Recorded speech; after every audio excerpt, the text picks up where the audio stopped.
Welcome to the continued podcast adventures of Superhero Speak. But I think many of the people that love this character and that love superheroes in general have used these stories as inspiration to say, you know what, I'm going to do something good in the world. I'm going to make a difference like my hero when I was a kid. That is my fondest memory of it, because when you're doing comic books, you want them to affect people, right? You want people to care. You want to strike emotions, and I knew that Clone Saga was striking a lot of emotions. Can you imagine Pulp Fiction starring Goofy and Mickey Mouse? I can totally imagine that. I'm sure somebody's written that one quarter too. pounder with cheese in France, Mickey? What? Boy, ale with cheese, Mickey. Yeah, I can totally. See? I would watch the hell out of that movie. Yes, I gladly sacrifice up my progeny to you, almighty Marvel beast. But Neil Adams is somewhere going, it's my time. How do you measure success? Hey everyone, and welcome to Superhero Speak. I am the Good Samaritan, Dave. And I'm the bad devil on the other shoulder, John, I guess. Is that what makes You're that the makes me? Nemesis. Nemesis. Yeah.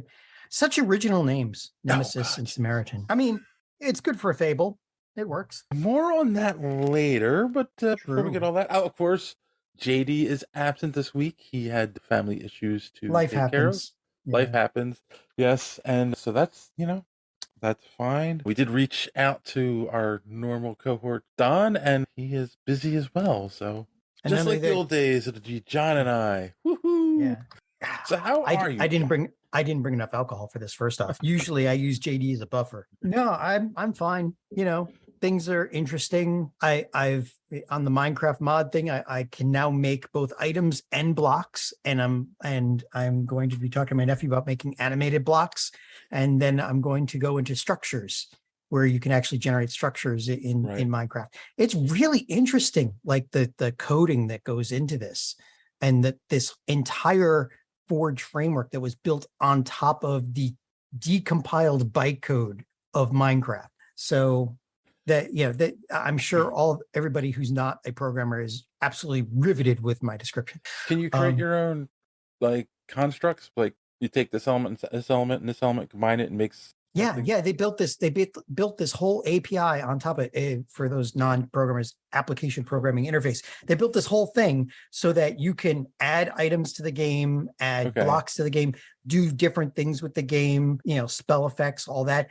But they've reached so deep into the Minecraft code now that you can make new effects, add huge monsters that normally the game doesn't support. Like it only supports something 2 blocks high normally. Even with the newer versions, and now you can like make a monster that's like 18 blocks high. So it's really cool, and I'm getting all these ideas for what kind of mod I want to make. Also, and I'm sorry JD isn't here, but I don't know if I talked about this a while ago, I think, where I was writing a kid's book. Well, the illustrators hired and they're working on the illustrations now. The book has been edited. We had an editor come in. And now I'm just I was going to talk to JD about maybe telling us how to get something published on Amazon. Oh, that's exciting. It is. It actually is. Have you thought about, and JD's not here, but he could tell you how to do a Kickstarter maybe for it. Yeah, that actually might work too. Yes. Now that you've mentioned that. Yeah, I definitely, we're going to have a nice chat next episode with JD about this stuff. Yeah, because that's what he said. That's what he keeps saying, is that Kickstarter has really now become the thing. Like you have a finished product, you're just generating interest in creating sales for it. So, and the guy, see, we're doing this. I don't know how much I should reveal about it now. We're like copywriting and all that. It's for somebody on TikTok who has a modest 2 million viewers. So I'm sure if you put out a Kickstarter link on there, we might get, we might do pretty well. That is exciting. And the thing is, the book is about a cat. Of course. And most of the proceeds for the book are going to go to animal shelters. That's awesome. And that's per the guy who we're writing the book for. Right. And it's a kid's book. It's like, I call it a book. It's going to be a kid's book, really young kid's book. That's awesome though. Like, cool. I'm excited. Can't wait to learn more about this when you're done. I'm nervous too. Like I normally like to take things on that I am well versed in, like anything having to do with computers. Writing a book is terrifying. Yeah. So yeah, that's how things are going with me. What's going on with you, man? Well, speaking of cats, I forgot to mention this last week. Mm. You know, I have a cat, Peanut. I've had her. It's funny. It came up on Facebook Memories. I took a picture the day we brought her home. So it's 9 years I've had this cat. Cool. I now kind of have a second cat. Kind of have it. You fed a cat that came out of the woods, didn't you? That's how it works for my family. Every one of our cats has been a rescue in one form or another, and usually coming out of the woods for some reason. So I mean, well, you know where I live. I live in the on a city, major road, yeah. On a major road, but there is like a field. There's a couple open areas around, and we do have strays that come by every once in a while. But I'm dating someone now, and her and I were sitting out front, and of course this cat came by, and she's like, "You got to feed her." So feed a stray cat once. Oh yeah, no, that's it. Then you're done. But the biggest problem is my cat that I've had for years is extremely territorial and does not like other cats. That is always the conundrum of a cat owner, is when you try to bring a new cat in because you're a cat person, it's trying to get them yeah. My cousin years, like after we had Peanut for about 2 years, my cousin was going to move and asked if we could take his cat. Him and his wife asked if we could take their cat because the place we were moving to didn't allow cats. I'm like, okay. They brought their cat over, and Peanut, as soon airs up, tails puffed, hissing. It was like, okay, so we don't want that. Would you like some advice? Well, hold on, let me finish. Okay. And then, speaking of strays, my daughter had a stray, Hagrid. He was this cute gray. I thought you were going to say her husband, but this gray, puffy gray and black cat.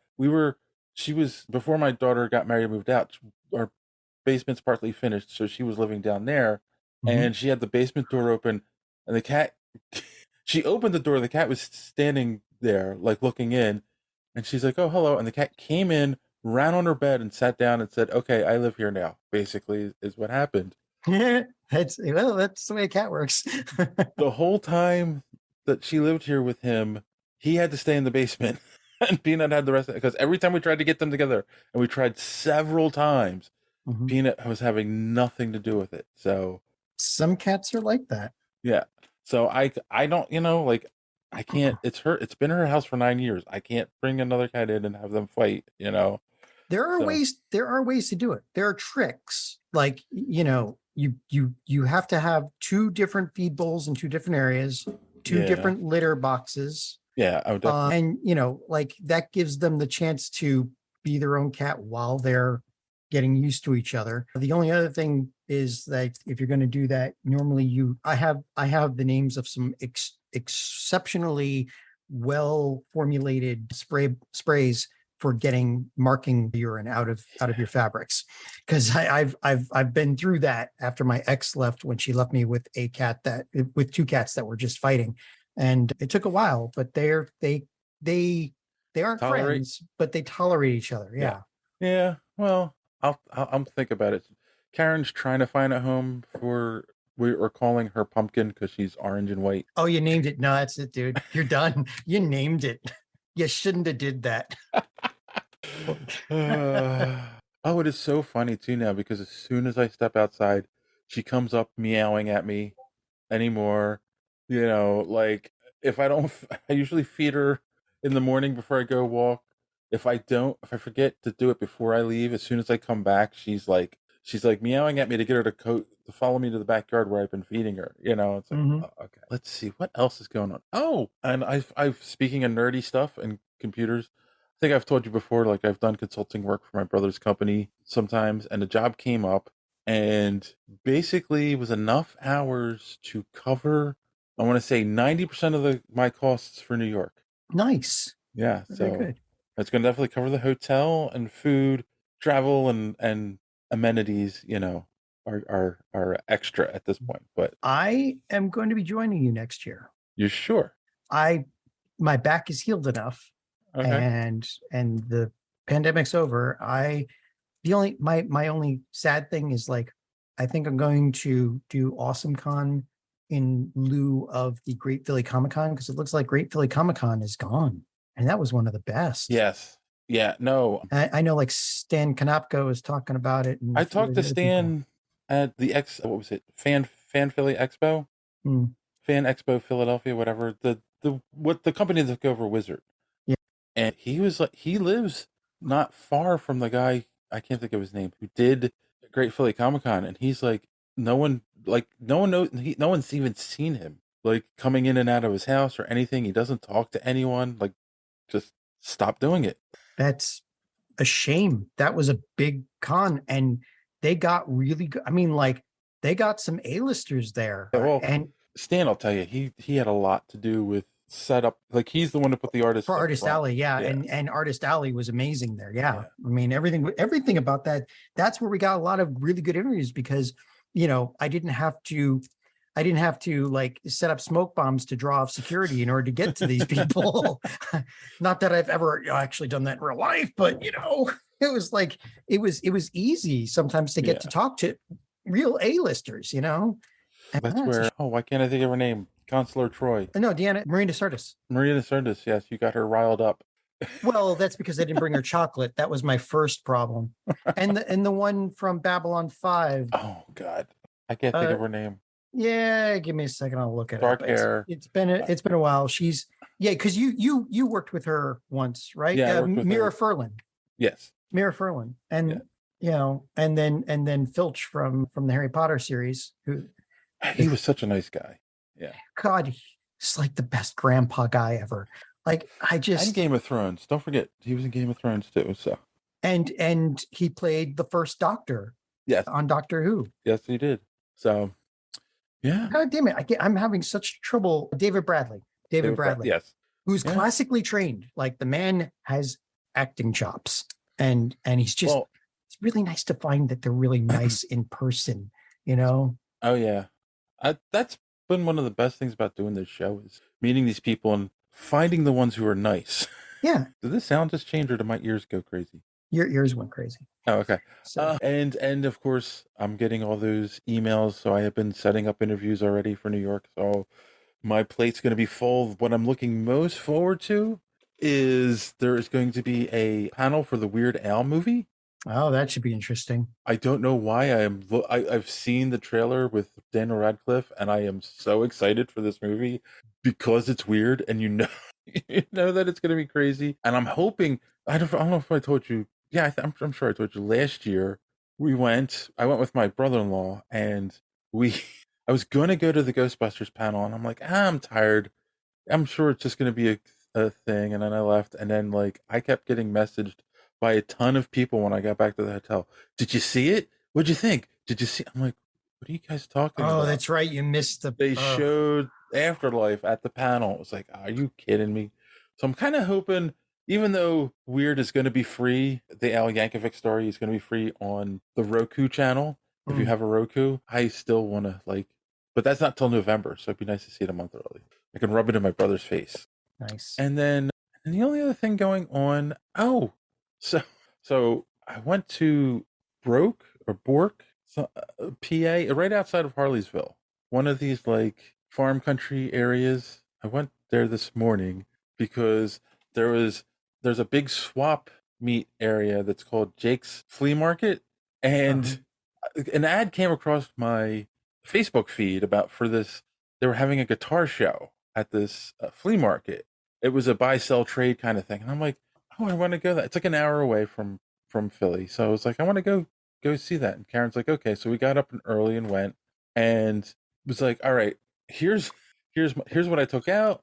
That's my limit on what I want to spend, and of course I've got money in my account because I did the work for my brother. And I'm like, okay, I'm not gonna go crazy. Well, I bought a Gibson SG. Oh, for crying out loud! It's a guitar I've always wanted, but it's a guitar that could easily go for $500 used. I got it for $200. He had it marked at $295, and I'm looking at it, and he goes, "No, the price is just a suggestion." I'm like, okay. And I thought about it, and then he's like, "How about $225 with a bag?" I'm like, "Oh, okay." but I'd only taken out 2. So I went to the ATM, took out some more money. When I came back, he's like, you know what? I said 225. Let's just do it for 200 even. I'm Nice. like, oh, okay. So I was excited about that. So that was my day. And unfortunately, my girlfriend's sick. So after that, she dropped me off and said, all right, I'm going to bed. She went home and went to bed. Oh. So yeah. So I might get sick, but I have to pretend I didn't because I'm the one. She kept saying, sure you want to come over? I'm sick. I'm like, yeah, I want to see you. So I said, I'm not going to get sick. I'll be fine. You hope. Yeah. You can't tell these days. We got plague. We got things going on. Oh my God. Don't get me started. Speaking of things that are sick though. Oh, wait. No. I almost did it again. Since he's not here, we can openly talk about it. The other thing I did, of course, was watched She-Hulk. Oh yeah, so did I. You sure? Yep.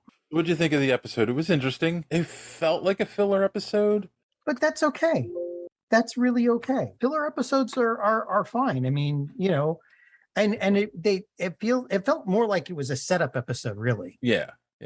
Because they were doing more with Titania and introducing conflicts that can be basically used later. Right. Capitalized on later. But I think the entire reason for that episode was the eye catch at the end. Yes. Spoilers. You saw Daredevil's mask because she goes to a.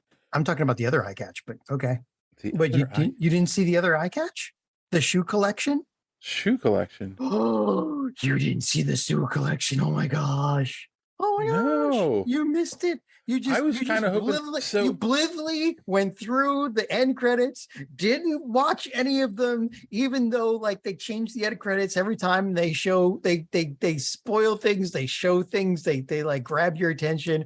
And this one, they had the shoe collection, and he has shoes for everyone. There are shoes for Juggernaut, Speedball, Ghost Rider, Nova, Falcon, Gambit, The Thing, Wolverine, Cable, Deadpool, Silver Surfer, Black Panther, Moon Knight, Spider-Man, Miss Marvel, Electro, Namor, Green Goblin, and Leapfrog. And that's only a smattering of them. Wait. Silver Surfer. Yes, the guy was. It's just a drawing of the guy showing his shoe collection to the what's her face. Oh, okay. God, my brain is really, really fried today. I'm gonna have to look this up. But yeah, it's just a drawing of him showing off a shoe. But in the background, you're looking at the shoe collection, and it's like all these characters that are technically now part of the MCU, but haven't been introduced yet because after the Fox merger, they still haven't done the movies. Okay, yeah, I wasn't paying attention to that part. All right, I see what you're saying. Dare you? And it was Nicky Ramos that what's his face Pugliese was showing the shoe to. It's brilliant. There's just shoes everywhere.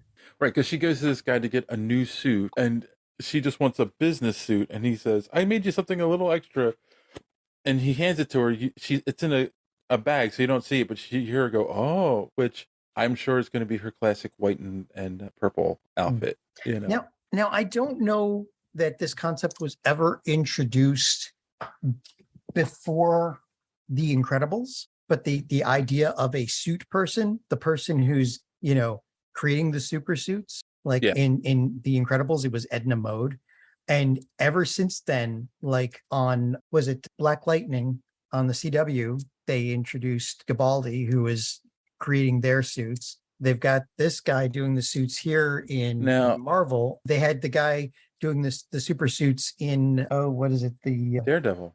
No.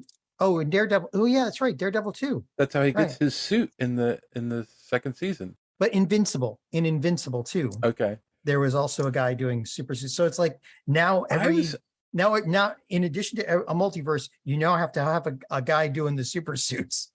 I was kind of hoping, since we all know this is where they're going to show Daredevil, I was kind of hoping the person doing the suits was going to be the same person from the original series. However, I don't have a news article for this. Apparently, Charlie Cox has come out and said it's the same character, but not in the MCU. Yeah, they're going to change the history just a bit. Yeah. Well, we saw that, and okay, not the Marvel expert here.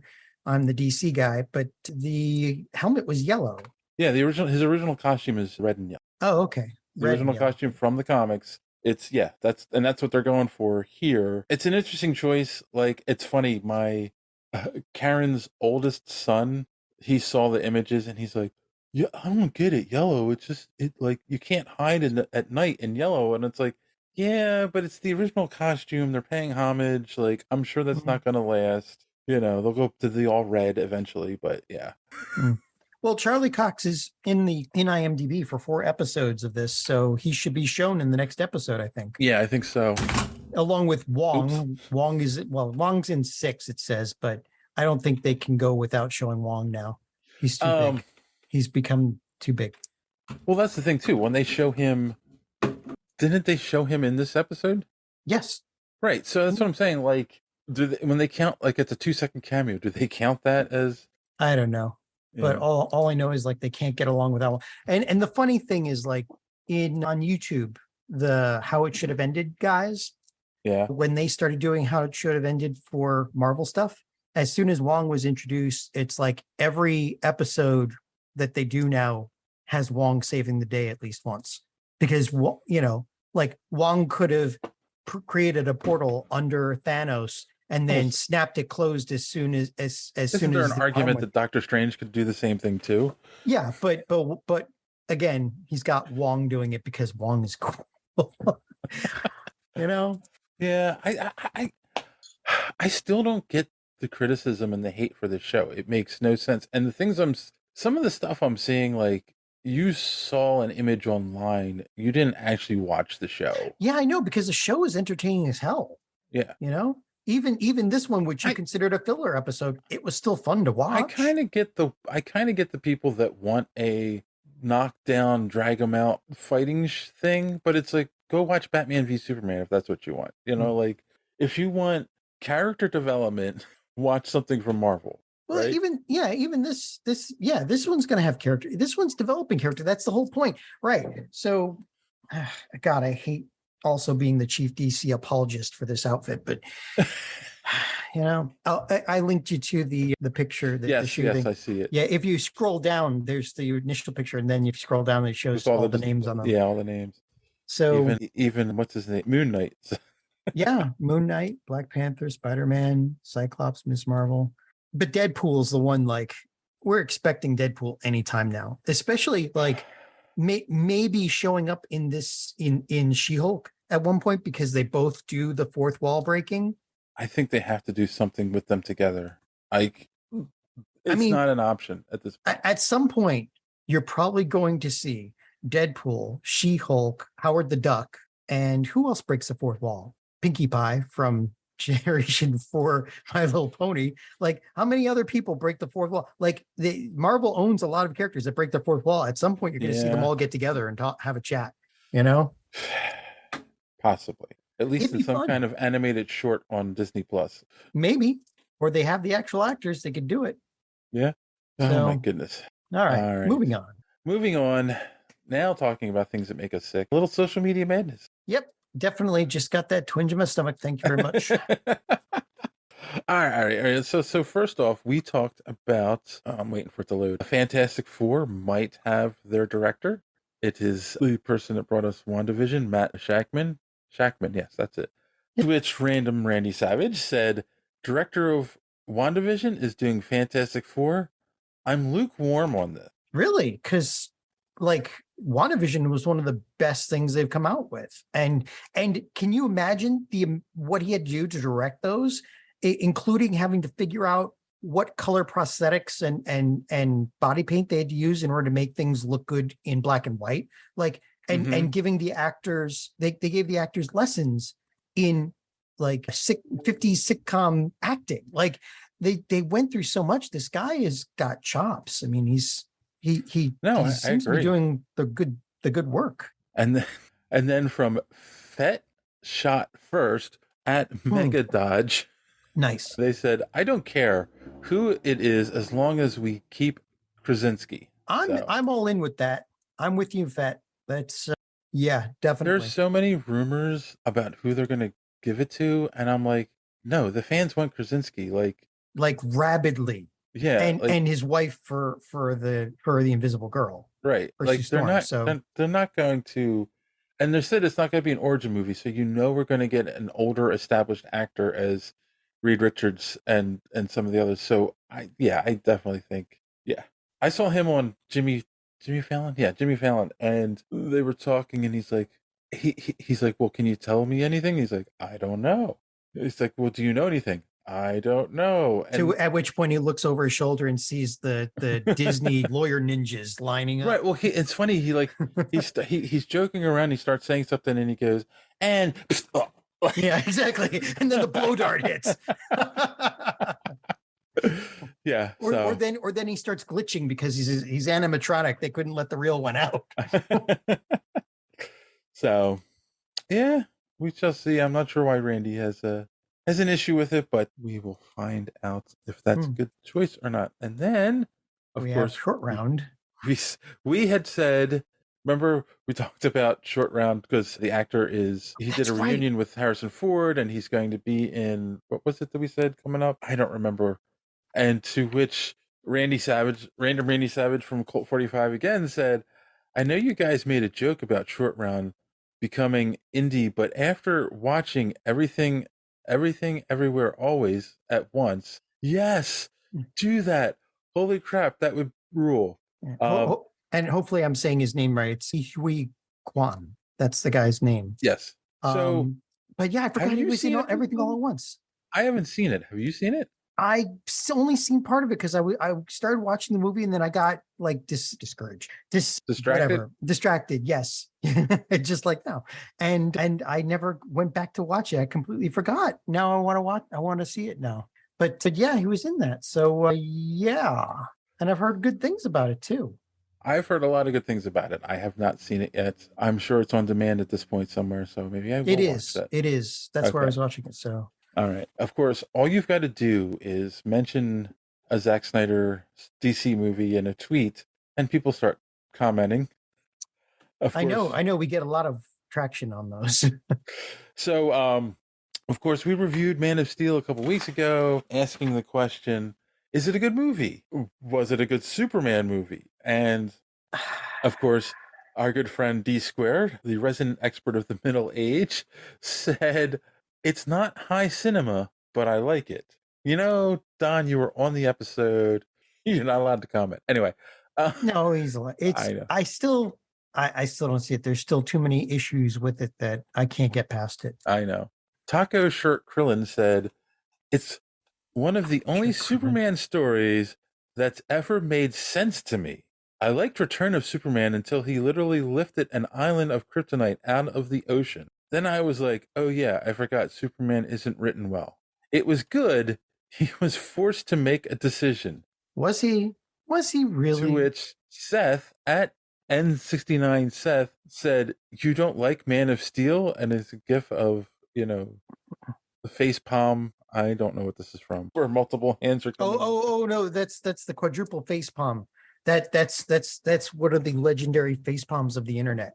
Okay. That's the Stephen Colbert on his Stephen Colbert, rapport show, and the quadruple face palm. Yeah. Oh, okay. I guess it's because I don't think he has his glasses on. I couldn't tell it was him. And to which Taco Shirt Krillin replied, 8 out of 10. Sorry guys, you're wrong. Like, it's not good. Then this one's interesting. Christopher B retweeted us. He's at CBL 1978. And said, no, but it was directed by a good man who I have high level respect for as a father and human being. I don't feel the need to trash the man's work, nor do I get the need by his army to overwhelm anyone who has a single criticism of him. It's like you went out of your way to say, just be nice. I don't know Zack Snyder personally, and do you know Zack Snyder personally to know that he's a good father and a good man? Like, I don't know if this isn't like, it doesn't matter. Your professional work can be separate from your home life. You can be the most awesome dad on the planet and still put out shit movies. I mean, that is true too. Yeah, exactly. We're not attacking him personally. That's we're the attacking thing. this movie that's just his army attacks people personally. His Yes. bot army attacks people, but we're not attacking them personally. We're not saying he's a bad person, just a bad director. And you I do know? think if you put something out in the world that's a piece of art, or not, I'm sorry, art's not the right word. Put out something that's a piece of entertainment, it's going to get criticized. Like, that's just the way the world works, you know? Yeah. And Criticism- other people obviously have different opinions than we do, and that's fine. I mean, they're just wrong. But it's just that's okay. We're allowed to have different opinions. I don't see even why when you they're would. wrong. It's like, I don't see why you would say no, it's not a good movie, and then make that statement. I don't know. It just seemed weird to me. yeah, but we don't attack people personally here. That's a thing, Just each other. except for except for Zimmer. I just, Of course, we discussed the trailer for Secret Invasion last week, which gave us almost nothing. Which random Randy Savage said, "Nice to see Maria again. Hopefully she sticks around. So, where is my Agents of S.H.I.E.L.D. tie-in?" And it's a picture of Chloe Bennett. Yeah, Chloe Bennett. I was about to say sorry. Yeah, Chloe, Quake. Chloe Bennett as Quake. Randy, come on. They've kind of disavowed the Agents of S.H.I.E.L.D. at this point. I mean, considering how the last couple of seasons of that went while the snap happened, we know that is a separate multiverse. Right. That's in a separate universe than the main MCU. They may bring those in at some point, but like, you got to remember that Clark Gregg is pretty old. So is Min-Na Wen looks like she's in her late 30s, early 40s, and she's like, she's getting old too. So is Samuel Jackson is pretty getting up there too. I know. And we're all these actors that we're talking about have a real presence on camera that we would welcome them back, Yeah. I don't know. I mean, with open arms. I'd like to see some kind of a tie-in, even if it's just like one of the characters shows up, But like, we don't need to revive. Yeah, but we don't need a boner too, right? What was it when they brought in the old Quicksilver and named him Boner? Oh my god. Yeah, we don't need that. I mean, that was nice for a quick gag and Ralph Boner, right? But no, if we see any other characters come in, we want to see them as their characters, not as a gag character. Please. Sam Jackson is 73, by the way. Just wanted to look that up. Yeah, wow. Ming-Na Wen is 58, and I date her. And Clark Gregg has the energy of any 25-year-old. Like the man is just amazing. So, like, I would take any of those guys back, Yeah, but he's married to what's her face for Dirty Dancing. Oh, Jennifer Beal? Not Jennifer Beal. Wait, Clark Gregg? Yeah. Oh, I don't know. Can't think of. Don't put baby in the corner. Come on. Oh, Jennifer Grey. Jennifer Grey, yes. Yeah. So she probably dirty dances with him every night. So. Oh, now stop. We don't need any of that. The thing is that these guys are like, one of the best parts of Agents of S.H.I.E.L.D. was Fitzsimmons. I would take those two any day. Seeing them come back in as a team, that would be awesome. So all right. The other thing that we talked about was the Thunderbolts cast reveal, which is interesting. I don't know how that lines up with canon in Marvel, but not at all, really. Mauricio RMCMARICIO. It's at Enargio no Uso. So Mauricio. Yeah, simply replied with a GIF. Boring, huh? Now I'm seeing that a lot because they're saying it's basically a bunch of people whose powers are super soldiers and ghosts. But Taskmaster is not a super soldier. Taskmaster's like mimic ability. So I mean, you could say that about U.S. Agent and Winter Soldier. See, I can't say that about Black Widow either. So I don't know. Randy Savage said, "Okay, I love the characters, but I'm looking at a team of mostly super soldiers with no tech support and no regeneration healing abilities. I'm probably going to watch, but we are starting on a very low expectation." I know, but here's the thing. You've got Sebastian Stan, Florence Pugh, David Harbour, like right there, and then Julie Louis-Dreyfus. You've got some hellishly good actors right off the bat that if they script this right, could keep you engaged without doing anything super at all. Right. And we don't know what the story is going to be. I don't know. I think I like it. I don't know if it's going to be a lot of people are worried they're going to make this the Suicide Squad of the MCU. I don't think so. None of these characters are people that anybody wants to see die.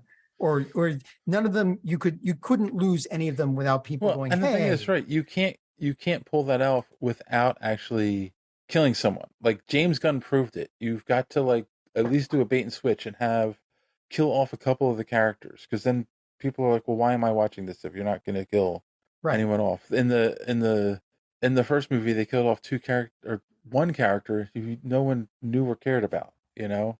Mm-hmm. So yeah, I don't see them doing that. I don't know. They've got a good enough cast that besides Suicide Squad, yeah, it's like you said, that situation, that premise only works in very specific situations where you have a rogues gallery that you can throw away. And none of these people are people, they're not going to throw away Florence Pugh. No. David Harbour is just too damn adorable to get rid of. And Sebastian Stan is, was it Iron Arm Jesus? So they're not going to get rid of him either. Yeah. And Julia Louis-Dreyfus will bring down the entire Disney Plus network. Like she's too powerful to get rid of. Yeah, I guess. I'm still in the mindset I need to see a trailer, I think. I guess. And then finally we talked about Tim Blake Nelson returning as the leader in Captain America New World Order, to which the Ucho Dorle Parlay Hour, or the ODPH podcast, said, didn't see this happening, but I'm in for it. So yeah, I didn't see it either. It's MCU now, so I think they're gonna like do him up as the leader. It should be interesting. It'll be that. I mean, again, based on if they do the writing correctly, this could work out pretty well, because Marvel still has that slight issue of, yes, the bad guy has the same power as the good guy type thing, right? Yeah. And it would be nice to see them go against somebody intelligent, like as good as Thanos was. He had a plan, but he just bulldogged his way through everybody. The leader, he makes plans. So there better be something intelligently put together for this to make it interesting.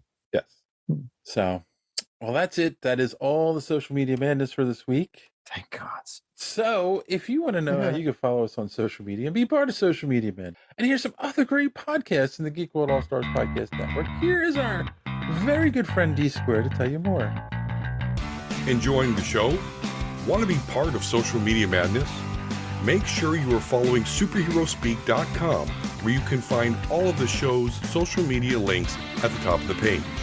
While you're there, you can check out old episodes of the podcast, as well as some other great content.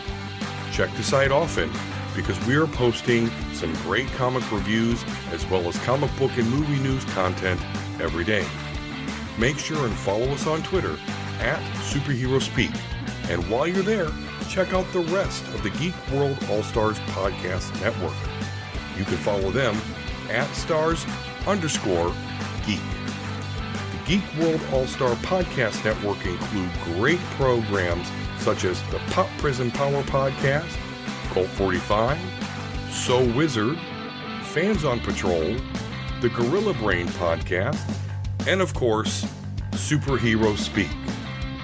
Search for #GWAllstars. You will not be disappointed. Now it's back to Dave and the boys on Superhero Speak. All right, thanks for that, Don. And don't forget to check out the Omega Level Nerds podcast, available on YouTube and wherever podcasts are available. And I'm going to have to tell people that we have some kind of sad news. Don reached out to me this week. He is not going to be able to do comic book reviews for us. He has some personal things he's taking care of, so he's dedicating time to that, and said that he might actually even stop doing the Omega Level Nerds podcast. So wow. I would like all of our listeners to go and check them out and boost his numbers, and maybe he'll get encouraged to keep going. So that'd be a shame. We're going to take a quick commercial break and be right back with the news. After these messages, we'll be right back. All right, we're back. I don't have a lot of news, John, just 2 articles, but of course, we're the anti-DC show, so I had to bring the first one here. We're not the anti-DC show. We just keep hoping and praying that they'll do the right thing, and then they'll they stop just do making the stupid opposite. decisions. Yeah, and it's not working. It's So like, I don't think I've lit enough candles yet, or I don't know. Maybe there's like a certain incense combination I should be using. This is one I really wish haven't JD sacrificed was here. enough chickens. I don't know. I really wish JD was here to give his take on this, because oh my god. So it has been announced that Keanu Reeves is returning for a Constantine sequel. Okay, why? And this comes on the heels of J.J. Abrams. Love him or hate him, a lot of people like J.J. Abrams. I would love him, except you can't see him past the lens flares. So he was making a reboot he was making a new Constantine TV series and Madam X series for HBO Max. They've scrapped those in favor of doing a second Keanu Reeves Constantine movie. Oh boy. So here's the thing. The first movie, yes, there are people now, however many years later it is, 15 years, 20 years, I'm not sure, who have come out now and said, oh, we love this movie, right? Like it has a cult following, but it did not kill at the box office. It's not like they're making the sequel to Titanic. No, but I mean, I'm one of those people that when I first saw it, I thought it was actually pretty good. It was 2005 when it came out, and it had Rachel Weisz in it too, and Shia LaBeouf as Chaz. That was before he became really big, and then crazy, and then glitched. Yeah. I mean, so 17 year, they're going to make a sequel to a 17-year-old movie that I don't know. Like let me see something here. This comes down to Warner Brothers not knowing what they're doing, right?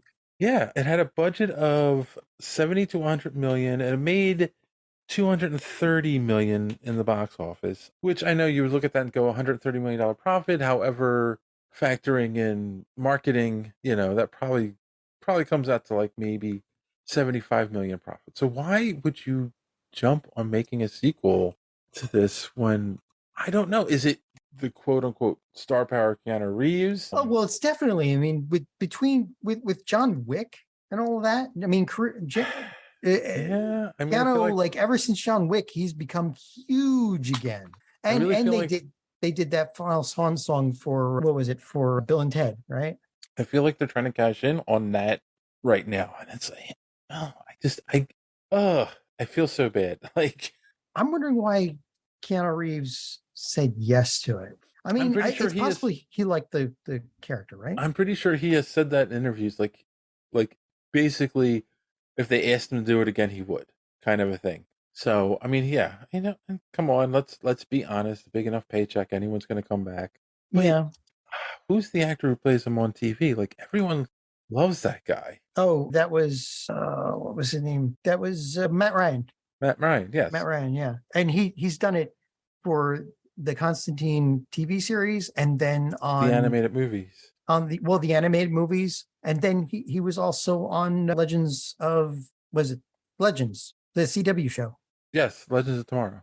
Yeah, he was on there for a couple of seasons. Yep. So yeah, he was pretty damn good. So everybody pretty much thinks of him now when they see Constantine, which they pushed in Sandman with Joanna Constantine because they didn't own the character John Constantine. They had to bring Joanna, and they were making a riff on his last name. But also, what's his name? Gaiman has come out, and I can see this. He didn't want it to feel at all connected to the DC universe. Well, yeah, the same thing with Sandman, pretty much. I mean, right. So that's why he changed Satan and Constantine in this, so that it really felt completely disconnected from anything else they're doing. Which even though in the original Sandman comic book, the first issue, Sandman visits the Justice League to find out where some of his implements are. So he talks to John Jones, right? So there's, but again, it's probably better that they stay away from that, considering that with the way Warner Brothers is these days, they probably throw Ezra Miller in there or something. Oh my God. I mean, it's seriously, not even funny anymore at this point. Oh God, sad. No, not with the latest news. Oh geez. Oh my gosh. Wait, did something else happen with Miller? Not really happened, but he's just we're getting more information about what he's about these days. And we well, in She-Hulk, oh god, Abomination has his 7 wives or whatever. Yeah. His 7 spirit people, and basically it's coming out that soulmates, 7 soulmates. 7 soulmates, and Ezra Miller's got kind of a cadre too. It's kind of disturbing. Yeah. I don't know. I at this point I don't know if that movie's coming out. Like, if things just keep going this way. But Ezra Miller believed that that he's a messiah, and it's just getting bad. Anyway, so back to speaking of things that are bad. I'll see just to finish. We'll see Constantine 2 when it comes out. Like, I'm not going to not see it, especially if it's Keanu Reeves. It'd be nice if they brought back. Of course, we're going to see it. We'll talk about it on the show. I mean, it'll be nice if they bring back Rachel Weisz. I don't know if that'll be possible given the storyline, but they are definitely bringing back the guy to play Satan. What's his name? Shoot, what is his name? Wait, in the movie? Yeah, they're bringing back the same guy who played Satan in the last one. It wasn't Shia LaBeouf. It was no. Shia LaBeouf was Chaz. Peter Stormare. Stormare. He played Satan, quote unquote. In this one, he's Lucifer. He's credited as Lucifer, which same character, but not the same character as Lucifer. Morningstar. Right. Not the same character as Lucifer Morningstar, and not the same character as Lucifer in Sandman. Because, but these are good storylines. Well, again, and that also goes back to like wanting it to be disconnected, I mean, but that's fine because those were different portrayals of Lucifer Morningstar. And there's nothing in that Constantine movie that connects it to anything else they've ever done. No, there wasn't. It was a standalone. All right. So we'll see it when it comes out. Speaking of more bad news, so of course we saw the trailer for the new Quantum Leap TV show. I got excited. I think the main actor seems very charming. I think he's the right guy to lead the show. And I kept saying in the show, like, oh, they're not showing Scott Bakula because they're saving that as like a surprise. We were hoping anyway. No, apparently Scott Bakula has come out on his own social media, and it was basically like, yeah, I'm not in the show. And it's not a case of they didn't ask him. It's not a case of they didn't write him into the show. They actually wrote him, and apparently he was in the pilot. They sent the script to him, and he passed on it. Really? Was it bad, or he just not? He does not. He won't say. He just basically is saying like he understands the fans are upset, and he's I can't remember how he said it, but basically he knows fans are upset, but it was just not right for him or something like that. So he passed on it. So that in itself has me really worried because he has talked about it in the past about wanting to do a Quantum Leap revival. He's talked about it being one of his favorite experiences in working, and it's like now all of a sudden he doesn't want to do it. Like, well, it might be because he wouldn't be the star. Maybe, I don't know. I don't know much about Scott Bakula in the context of how he is as a star. Yeah, whether he's a problem. I never liked him in Enterprise.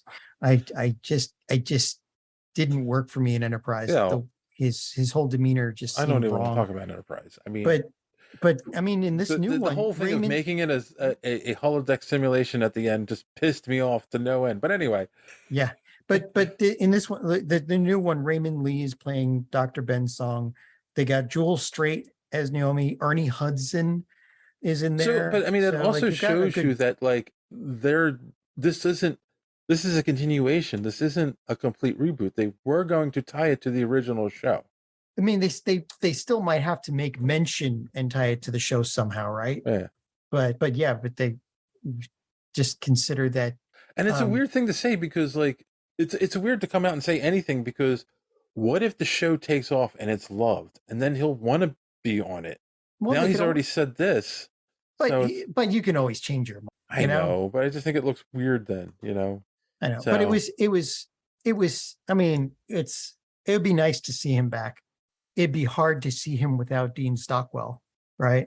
Because Dean Stockwell played Al, and he passed away, right? So I think. Yeah. He a couple years ago. So I mean. So November 7th, 2021. He was 85. God, Right. God, I feel old now. I mean, he So- said, like, he wishes them luck. He hopes the show's enduring, but I don't know. It's just weird. Well, we'll see. I mean, I haven't watched. Is it out yet? I don't think it's out yet. I think it's coming out soon. They are promoting it heavily, so they are definitely betting on this. Oh yeah, I think every other ad I get is on YouTube is for this show. Oh yeah, well that and political ads now because it is the season, but yeah. But yeah, Monday. Okay, so it premieres tomorrow as we're recording this. It will have already premiered by the time this comes out. Oh, good. So yeah, Monday at 9 Central. So if you're listening to this podcast and in the background somewhere far away you hear somebody going, then you'll know what our feelings on it are.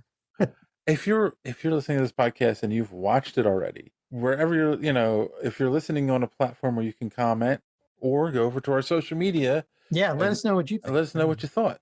Yeah. So, all right. I think we're going to just take another quick break and we'll be back with our main topic, Samaritan. After these messages, we'll be right back. All right. We're back. For those who don't know, because it also wasn't highly advertised, unless you're on Prime Video, then it comes up like right away. But a couple podcasts I listen to have all been talking about this movie.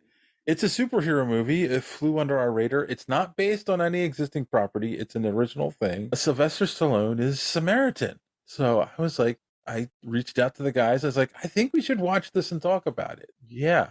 So yeah.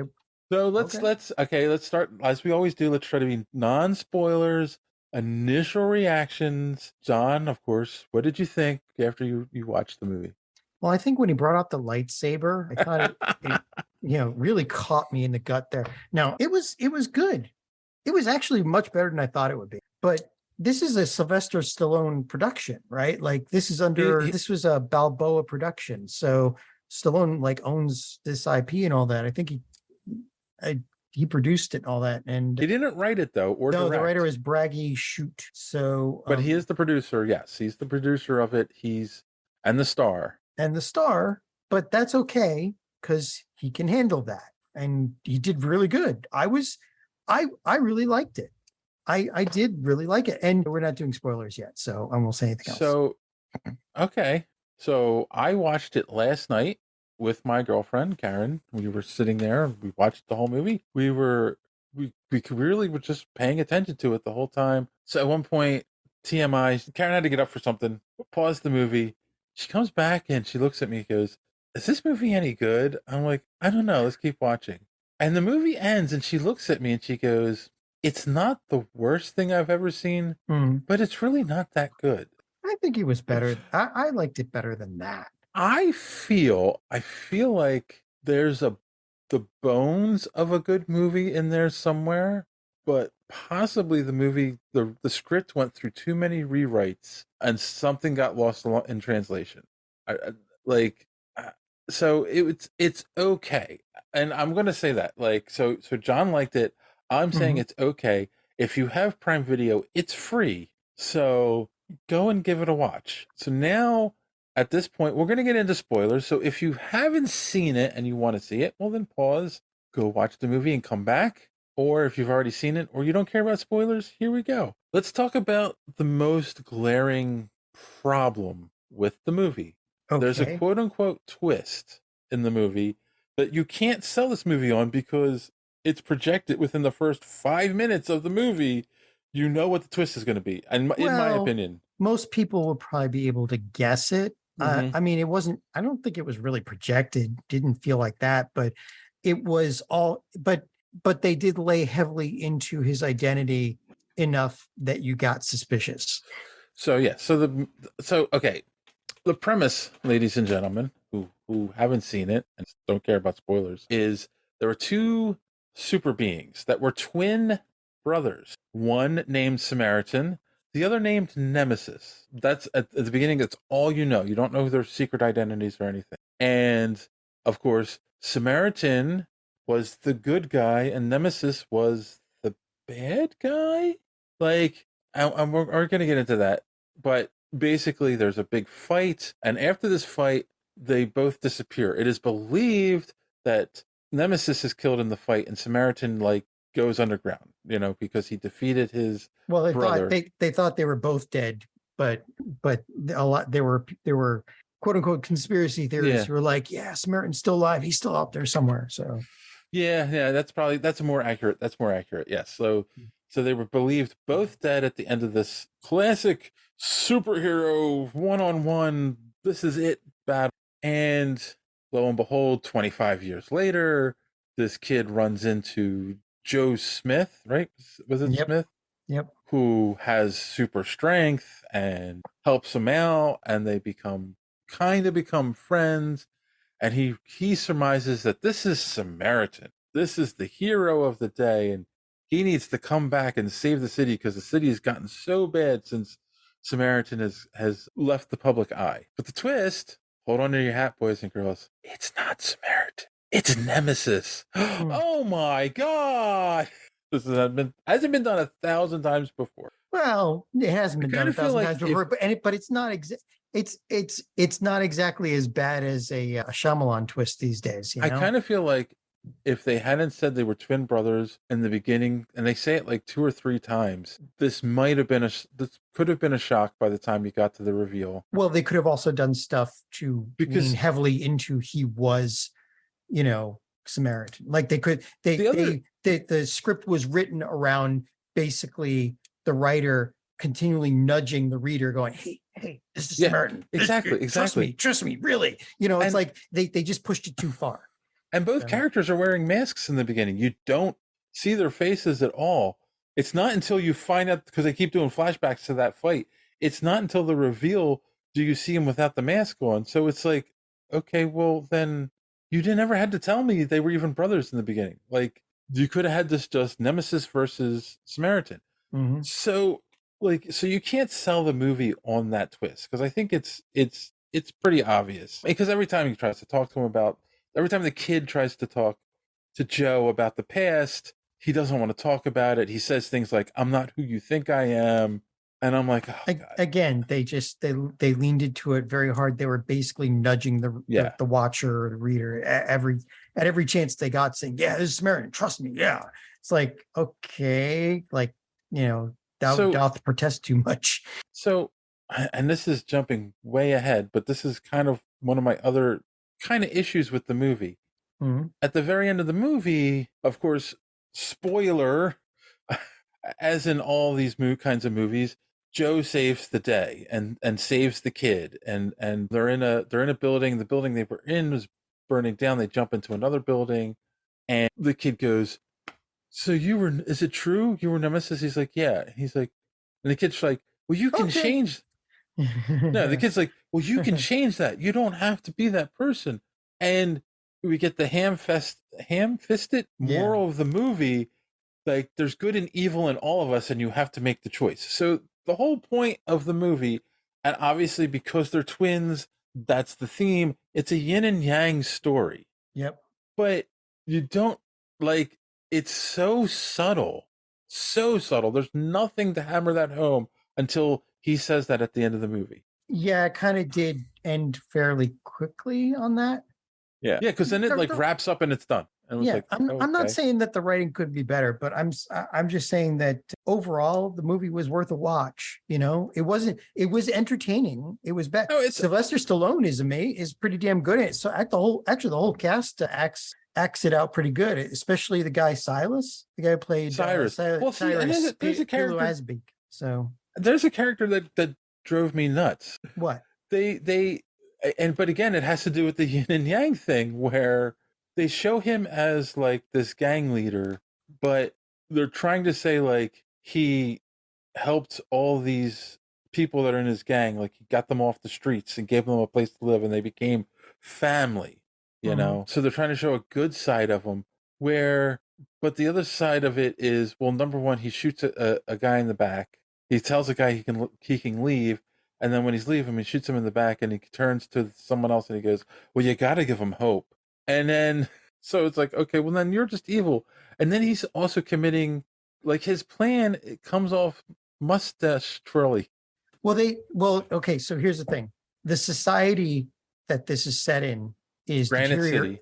is deteriorating. I mean, in the background, you're constantly hearing, no, it's not the worst exposition I've ever heard, but you are hearing in the news in the background in some scenes how, unemployment is at like 50% and there's too many homeless. A lot of the exposition is very background in this, and you miss a lot of it. Yeah, but that's better than like the quote unquote information dump that sometimes you see writers True. use. But the sets, like the portrayal of the city in the scenes showed you a very dirty, very downtrodden city and plenty of homeless in the background and people pushing carts and people down on their luck. It felt grimy. I mean, the production values of this weren't bad at all. So, yeah.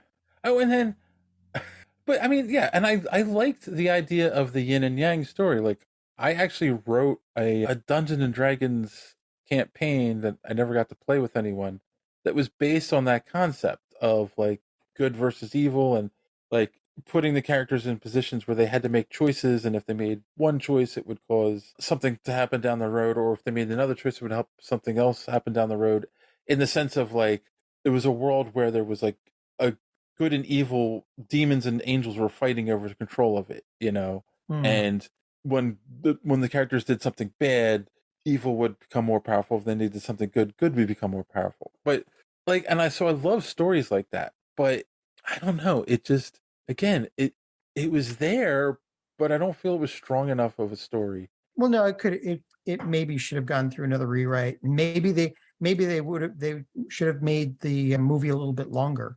I felt the interesting piece was the story of the brothers, and but we're taking a story now, it's 25 years later, and I feel like, well, they could have done, there are ways they could have done it, because they had that one guy who was searching for Samaritan that the boy was talking with, right? Martin Starr, Albert Kastler, he played the guy, the bookstore guy who wrote the book on Samaritan, and like they could have done more with his character to bring more of that in.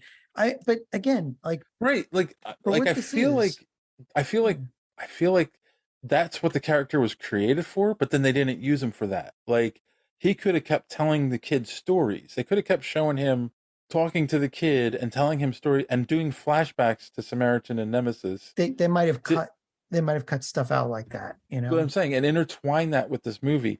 Because here's something else. There's a line that's in the movie that's kind of a throwaway line, but I feel like it alludes to a bigger picture, where they're saying Nemesis never beat up anyone who didn't deserve it. So I kind of feel like he wasn't so much a villain as he was an anti-hero. Yeah. And I feel like Samaritan was like, no, you got to do right and follow the laws and be good. And he was like, no, we've got to punish the bad people because of, obviously their backstory is their parents are killed, they survive, and one becomes very bitter and one wants to which is a good reason. When your parents are murdered by pitchforks and torch bearing people because your boys are a little bit stronger than normal, that would turn one of them evil, right? At least. But then it becomes a Batman versus Superman movie story. It's the darker vigilante anti-hero. I know Batman's not an anti-hero. Okay, it's a Wolverine versus Superman movie. It's a character. Now that would be something I'd watch. It's a character who's willing to kill to do the right thing and to stop evil, and a character who isn't willing to kill, basically. And it's like, but they hint at it, but that would have made more sense, and it would have, if they built up him as an anti-hero at the end, him saying that line like good and evil's in all of us and you make the choice, it's like, then it would have been more powerful. But okay, I mean, like, they didn't really earn that last hit, but again, the rest of the movie isn't bad. It was an hour and 42 minutes, and I didn't notice at all. It went by quick. That's saying something. I am curious. One other thing. Okay, so they both apparently had the same powers. Fairly indestructible, super strength, nuclear powered, apparently. Right. So that was the thing. Like, he gets hit by a car, falls over, breaks a bunch of bones in his body, but yet he's got a healing factor, let's call it, Wolverine style healing factor, puts himself back together, but when it happens, he overheats. Right. The more damage you do to him, the more heat his body generates in trying to heal itself. Right. And then so he had to go take a cold shower and then eat ice cream to cool down. All right, fine. Lucky. You want to make that you want to make that how his powers work? Fine. I like throw that in, that's cool. But is he bulletproof? Well, he was at the end. I mean, you saw that. Like he got shot a bunch of times, and I'm sitting there going, well, if he's taking damage from the bullets and he's healing quickly, but wouldn't he overheat from that? But he doesn't get overheating until he gets beaten up with this. Well, I think the bullets just weren't the bullets weren't penetrating. That's the thing. That's what I was trying to figure out. Like, yeah, they weren't penetrating.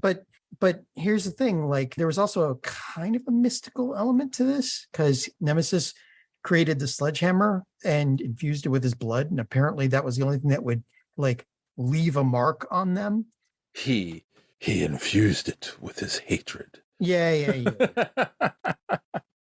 So, but I mean, again, like there were good parts of this, and it's a passable. Again, I mean, story, it's funny because like I did hear a podcast where they were complaining about that. They were like, "Well, what's that mean? And how's he get?" But we're watching a movie with people with superpowers. Like you could throw all other logic out the window. Well, for the most part. Yeah, you see, you know that I would normally nitpick, except that there was no attempt to make an explanation of how that worked. Right. It left it as a mystical element, and I'm fine with that. Yes. You know? Exactly. Because if you try to give an explanation, then you have to give an explanation. Then you have to give a explanation that makes sense. Yeah. Right. So yeah, no, I agree. So again, like I just feel like if it had if I could see the original script or if it had like one or two more rewrites, I think it would have been really good. I think that there was a bunch that was left on the cutting room floor because I think an hour and 42 minutes is pretty long for a movie on Amazon Prime. Actually, yeah. You know, they're not gonna give it the Snyder treatment, but I feel like maybe there was some things cut out of this. But again, I also want to point that out. We did talk about. Pretty sure we talked about this a while ago. MGM, Amazon bought them, and this is the first thing I watched from them. I don't know if there's been others. This is the first thing I watched from them that had the MGM logo at the front. Oh, right. Yeah. They changed it too. They made it a little bit more techno. Bit, you know. So I thought that was cool.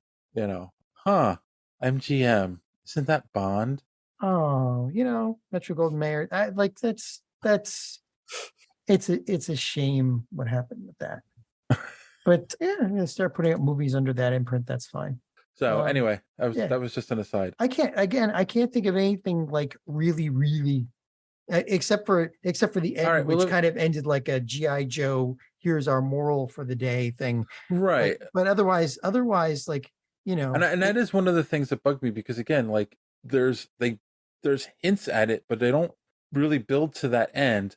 Then they just hit you at the end, and then they're outside, and the kid's being interviewed by the news, and Stallone, Joe nods at him and walks away, and that's it. Movie's over.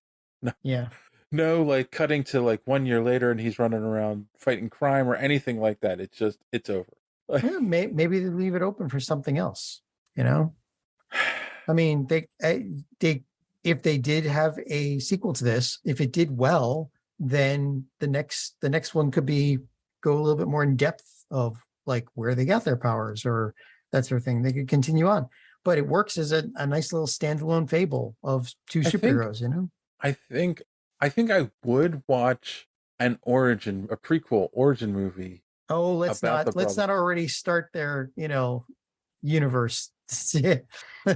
No, I think that would be Samaritan universe. I think that's a more interesting movie. Like the two brothers fighting each other, and especially with what I have in my head of one being a hero and the other being an anti-hero, not necessarily a bad guy, but more of a vigilante anti-hero, and the other working with the law enforcement. Like that seems like a more interesting story to me. Yeah. Well, but they could also tell.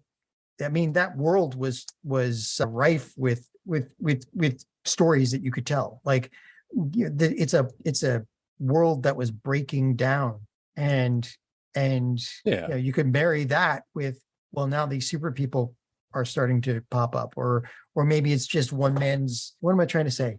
Maybe it's like his redemption arc. What does he do to redeem himself for letting his brother die? You know? That's true too.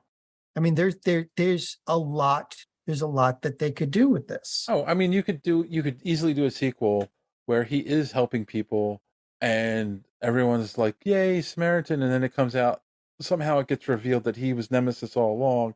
And then people stop trusting him because of that. Well, he still has a temper. And again, so Stallone like killed it in this, because when towards the end, when he's fighting Cyrus, there was like, you know, everybody keeps calling me the good guy, but I'm the bad guy. And you know, that was like, yeah, okay, that was pretty damn cool. Can I ask? There was that line, and there was the "Have a blast." They felt so 80s action movie throwback. I know, but it's Sylvester Stallone, for crying out loud.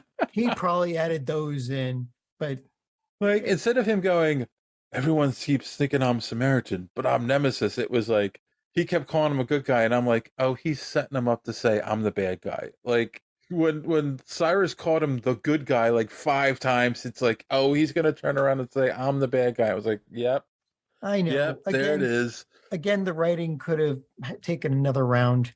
That's a problem. Like, you got to find writers that can do subtle things and treat the audience like they're intelligent and they can put things together themselves and not have to beat them over the head with it. And that's the thing too. I feel like with some things they did kind of hammer it, and other things were extremely subtle. Yeah, like there wasn't a balance. There wasn't a yin and yang balance with that. Yeah, because they never like did an information dump on why the world was the way it was. It was just, this is the world. Right. They just presented it like that. And, you know, every once in a while in the background, you got a news feed that's like, and, you know, today, blah, blah, blah. That's another line that he says in the movie. And I get it, but like, it's so subtle about how, like, I don't remember the exact line, but the basic sentiment was like, well, the world shouldn't be waiting for me to come back and save it. It should save itself. He said he's like, you can't have one person save the world. They have to learn to do it themselves, because one man can't be on top of all of this. Right, exactly. So it's like, okay, all right.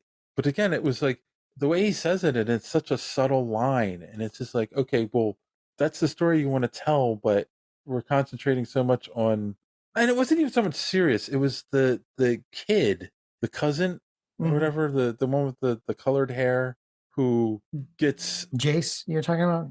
Is that his name? He gets him to go rob the convenience store. He gets the other kid. That was, I forget. It's the main kid to help him rob the convenience store. Yeah, Jared Odrick, and all he has to do is be a distraction. It's like, okay, so he does his job. He's a distraction, and the other kid steals the boxes, but the boxes end up being chips, not what they thought they were getting. Mm-hmm. And then he blames him, but I get that's the storyline that gets Joe to come out of retirement and help the kid, or not even really come out of retirement, just go and help the kid. He saw them beating the kid up, and but then we spent so much time with this punk wanting to get revenge for his screw up. It was just like, really? Like, I got tired of that through line after a while, and it would have been so much better to just keep telling the story of the twins and his relationship with the kid, and building what Cyrus is doing. Like, I don't need to see this other punk kid who's angry about screwing up his job, trying to blame everyone else. And I could have gotten rid of that whole through line, Maybe. I mean, it didn't really bug me. Again, they spent it. It was a through line, but they didn't spend a whole lot of time on it, and it did drive some of the plot, and it drove it in kind of a natural way. Once it drove it to the point where Joe helps the kid, then we don't need to see that anymore. Well, yeah, but you can't just have a character like that disappear when he's working in the organization right there. So, you just could say, go away, kid. Those are points I know, but those are points of continuity that are kind of nice, actually, I think. All right.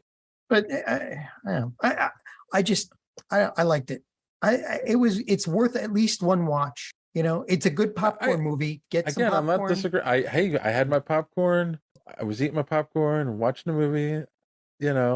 Again, it's also one of I will say too, it's a movie you kind of need to shut your brain off just a little bit. It's not a like high action, but there's enough action to keep it interesting. All right, well, there's not much more. Yeah, there's really not a whole lot more you can say about Yeah. it. That's again, all the actors, especially the kid actor. By the way, we didn't mention him. The kid actor Sam Cleary, he Javon Wana Walton. He did a good job. Yeah. Playing what was it, a 13-year-old kid or something? So he did a good job. There weren't any bad actors in here. Even the bad guy was not too much of the over the top, Kurga type bad guy type thing. Yeah, I think he is actually probably like 13 or 14. He is pretty young. Yeah. Javin. He got paid for swearing a lot. Good kid. Good going, kid. Good for him. But yeah, like none of it may have been like the yin yang fable, but none of the acting was untoward or over the top or anything. They took it seriously. Oh yeah. Again, I'm not gonna say it was bad. It just could have been better. Oh yeah, yeah. I'll give you that. All right, so let's wrap it up. Let's give it a score, 1 through 10. 1 being the worst, 10 being the best. How many capes do you give Samaritan? I'll give it a solid 7 sledgehammers. All right. Yeah, I can't disagree with that. Yeah. 7. Yeah, I'll go with 7. I'd actually watch this again if it were playing in the background, It's a passing grade. Yeah. It's not an A, but it's a passing grade. So, all right. Yeah, again, if you've got nothing better to do on a Saturday afternoon and you have Amazon Prime, just throw it on. It's entertaining enough where you won't regret it. Yes. All right. Well, before we wrap it up, John, do you have any recommendations for the folks, or did you learn anything on the podcast? Me learn? I'm too old to learn. Never. Old dog, new tricks? Yeah, I don't think so. I don't know. I've got no recommendations. I've recommended all the anime that I can for this season, and I just finished a bunch of books on my Kindle. Hey, you know what? I'll do this. There is a set of books. Oh, let me share here. Yeah, by Benedict Jacka, the Alex Verus, Verus series, and it just ended. I just read the last book in that series. Well worth a read. Very well worth a read. It's a very comprehensive plot that runs through quite a few books actually. So it'll keep you busy and it'll keep you interested. So there you go. There's my recommendation. The Alex Verus series by Benedict Jacka, Jacka, or Jacka. Yeah, that's it.